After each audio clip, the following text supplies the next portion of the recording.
The ATF is a tyrannical, out-of-control agency with zero respect for the rule of law, and it's time for the court to nip it in the bud. And that is what we just told the federal judge in our latest filing in our lawsuit against the ATF's forced reset trigger ban. But before I get into all that, please stop right now and hit that like button to help more people see this video. And if you haven't already, take a moment to subscribe to stay up to date on Second Amendment news. And if you want to get even more involved in the Second Amendment fight, please click that link in the description and pinned comment below. We're giving away a technical, and if you enter to win, we'll keep you up to date on this lawsuit and the other gun rights news and what you can do to help.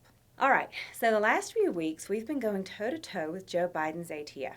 And here's where I want to emphasize that the extreme, lawless anti-gun agenda we have seen from the ATF over the last few years in particular has come straight from the White House. The ATF is an executive agency. Its director is appointed by President Biden, and he's using the ATF to enact gun control that he cannot get through Congress. And that's exactly what happened with the forced reset trigger ban. So federal law defines machine guns as a weapon that shoots automatically more than one shot by a single function of the trigger. That phrasing is important. That is the actual federal definition passed by Congress. But the ATF started twisting that language to enable them to go after gun parts and accessories that Congress did not ban, like the forced reset trigger. That trigger, based on its technical function, does not meet the technical statutory definition of machine gun. But the ATF claimed that it did and started going after people they knew or suspected of having purchased these triggers, as well as trigger manufacturers like our friends at Rare Breed Triggers. So a couple of months ago, we filed a federal lawsuit in the Northern District of Texas to put an end to this unlawful trigger ban.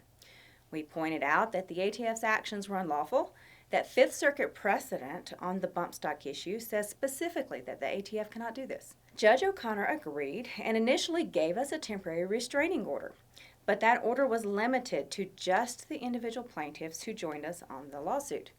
But that was a good first step. Then earlier this month, we had oral arguments on whether he would expand that order into a preliminary injunction. And that was an interesting day in court because the ATF ended up basically agreeing with us on how forced reset triggers operate. Now here's why that's important. An actual machine gun fires more than one shot with a single function of the trigger, but a forced reset trigger may fire quickly, but the trigger is still engaged once per shot. And the ATF agreeing with us on that basically meant that they have no case. So we were both pretty shocked and very hopeful that the court would rule very quickly in our favor. And that is exactly what happened. So just days later, Judge O'Connor issued a preliminary injunction blocking the ATF from harassing any members of the National Association for Gun Rights about forced reset triggers. They are specifically forbidden to initiate civil or criminal proceedings, send them letters asking for the voluntary surrender of the triggers, or basically contact them about these forced reset triggers at all. And because I know there were a number of our members who had to surrender their triggers before the preliminary injunction was issued, I want to point out too that Judge O'Connor specifically ordered the ATF not to destroy any previously surrendered or seized FRTs. Now, we would have preferred an order that applied nationwide instead of just being limited to our members. But this was a huge step in the right direction.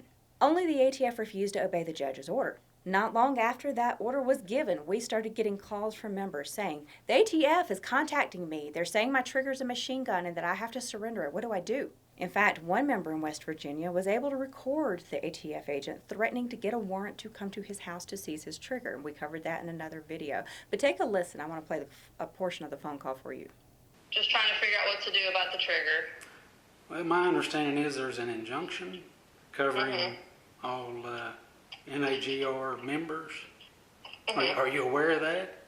All I know is I was told from powers that be that are bigger than me, this came out saying that you have one and it's illegal to have, and we need to take it in our possession. I'm not trying to be difficult, so I mean, what are you telling me? You're not going to turn it over? Or? Yeah, I don't have anything to say about any of that. So I guess we'll just come out to your house. Now let me reiterate. After October the 7th, the date of the preliminary injunction, The ATF is not allowed to harass you about your forced reset trigger if you are a member of the National Association for Gun Rights. So we opened up a hotline for members to call if they heard from the ATF. That number is 877-205-6554. And if you are a member and you receive a call from the ATF or a warning letter that is dated after October the 7th about these forced reset triggers, give us a call at that number and our legal team can help. Now, we've had a number of members call in and send us their warning letters. I actually have one in my hand right now. This one is dated October the 16th, 2023. As you can see, it says here in big scary letters, "You may be in violation of federal law." And it goes on to say basically these ATF has information that you have acquired one or more of these triggers. It's a violation of law to possess them due to their illegal manufacture, which is not true. Immediately contact your local ATF office within 30 days of receipt to coordinate the abandonment of any and all of the FRT machine guns described above. Again, this is dated October the 16th. That's 9 days after the court order saying that they could not send this letter. In each of these cases, for the members who've called in asking for help, our legal team has been able to step in and warn off the ATF agents. But it's like playing legal whack-a-mole, because the ATF as an agency has no intention of stopping their illegal rampage against these triggers. So our lawyer complained to the Department of Justice legal team and said, "Y'all are violating this injunction. You need to knock it off." But they said in reply, it's not our fault. We don't know who your members are. Give us a list of your members and we'll be sure to not bother them anymore. Yeah, right. Because the only reason the ATF has for wanting a list of our members is not so they can leave them alone. And we will never, ever, ever tell them who our members are. Ever. That's a promise from our organization. So that brings us to today's court filing. What we're doing here is going back to the judge and saying essentially, look, the ATF is refusing to follow your orders in this preliminary injunction. And we're showing them this letter and that phone call I played for you earlier as hard proof that they've defied Judge O'Connor's preliminary injunction. So we're asking for a permanent, nationwide injunction that applies to everyone, saying that their trigger ban is unlawful and permanently blocking the ATF agents from ever trying to enforce it again. In legal terms, this is known as a motion for summary judgment. Now, in this filing, we're reminding the court of the words of James Madison when he warned that, quote, "The accumulation of all powers, legislative, executive, and judiciary, in the same hands may justly be pronounced the very definition of tyranny." And that is exactly what has happened with Biden's ATF. We're pointing out that the court has already ruled that the ATF has zero legal grounds for this trigger ban and that it's time to just end it for everybody. And we're also saying that it's not just enough to overturn their definition of machine gun. We also need injunctive relief aimed at the actions of the ATF agents. So here's an excerpt from our brief. In this case, injunction is appropriate to ensure that plaintiffs are fully protected from unlawful government action. Defendants have advanced at least 6 different regulatory interpretations to justify their criminalization of FRTs. With the Fifth Circuit having struck down their regulatory interpretation as unlawful, defendants have now disclaimed/distanced themselves from it and say they no longer rely on regulatory authority as the basis for their actions.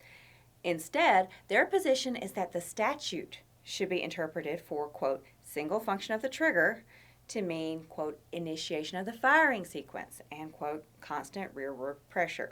The defendants argue this interpretation is consistent with Cargill, but this court has rejected that argument. If the court vacates one or all of these impermissible interpretations, there is every reason to worry that defendants will simply proffer yet another specious formulation. Thus, with defendants having untethered themselves from the ATF's own regulations, vacature of the regulation alone would be ineffective to provide relief from the ATF's ever-changing, but nevertheless improper, statutory interpretation and unlawful actions. Accordingly, a permanent injunction is appropriate and needed. Defendants' conduct indicates that they have no intention of allowing citizens to quietly enjoy their property. Rather than leaving plaintiffs' members alone and unmolested, defendants have treated the preliminary injunction as an affirmative defense at best and polite suggestion at worst.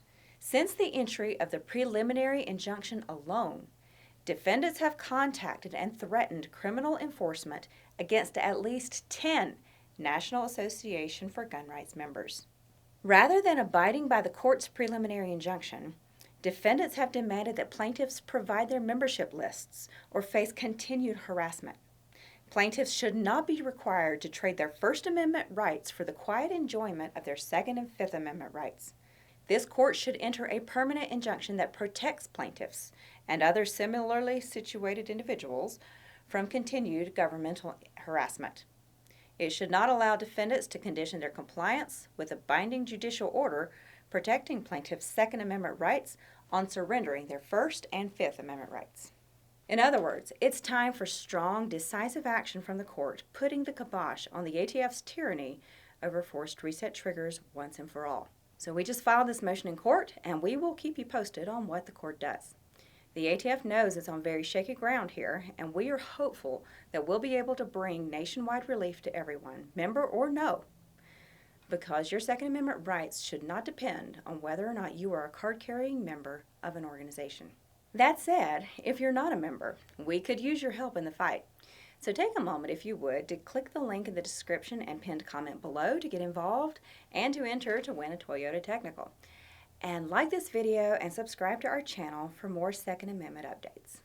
Hey guys, Chris with National Association for Gun Rights here. Before you go, I just wanted to let you know about our gear store. It's another way that you can support the Second Amendment, as all proceeds that we make off selling our gear go directly back into the fight, back to pay for lawsuits, back to keep our lobbyists on the Hill and put the pressure on politicians. So you can find gear, obviously, like this Gun Rights Gear sweatshirt, or our gunrights.org multi-cam hat. There's a bunch of stuff on there, and again, not only is it comfortable, it looks great, but also all proceeds go directly back into the fight. So it's a super easy way, if you're doing shopping for hoodies for fall and winter anyway, super easy way to support the Second Amendment while you're at it. So again, that's gunrightsgear.com, or you can go to gunrights.org, our main website, and on the top nav bar, there's an option that says store. Couldn't be easier to find. Hope to see you there.